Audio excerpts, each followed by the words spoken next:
You know, it's been 2 weeks now since I put up this Facebook page, and the response has been tremendous. And I just can't thank you enough for the tremendous outpouring of support. It's just meant so much to me.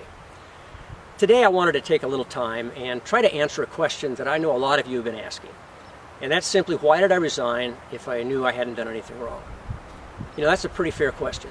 And I want to take this opportunity to explain it to you, to try to give you a perspective of what was going on a year ago in my life.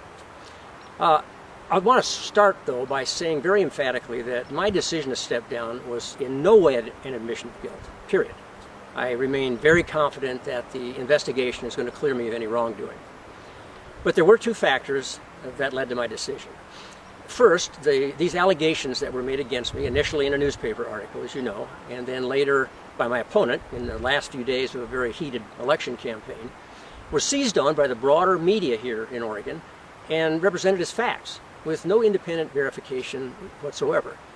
And that created what I can only describe as a feeding frenzy, really, particularly on social media. And that continued to build and intensify after the election was all over, after I'd gotten sworn in for my fourth term, and then right into the session, into the 2015 legislative session. At that point, some people began to take these unsubstantiated allegations and use them as an excuse to oppose legislation that was very important to me, and I think important to Oregon. Now, you know, I have been around this process for a long, long time, and I have the deepest respect for the legislative process and for the office of the governor. And I believe that this ongoing controversy was actually beginning to undermine both of those important institutions.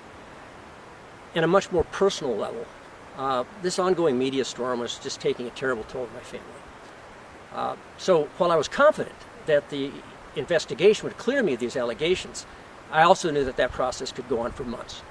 And here we are, over a year later, and it's still dragging on. You know, I've always tried to do the right thing, even when it hasn't been easy. And a year ago in February, for the reasons that I've just explained to you, I felt that the right thing to do is to step aside. Now, you know, we all know that hindsight's 20/20, and I have had some second thoughts about that decision. But the fact is, at that time, I believed it was the right thing to do for Oregon, for the institutions to which I have committed my career, and for my family. So I hope that that will begin to put all of this into perspective. And I want to thank you again for your friendship and for your ongoing support.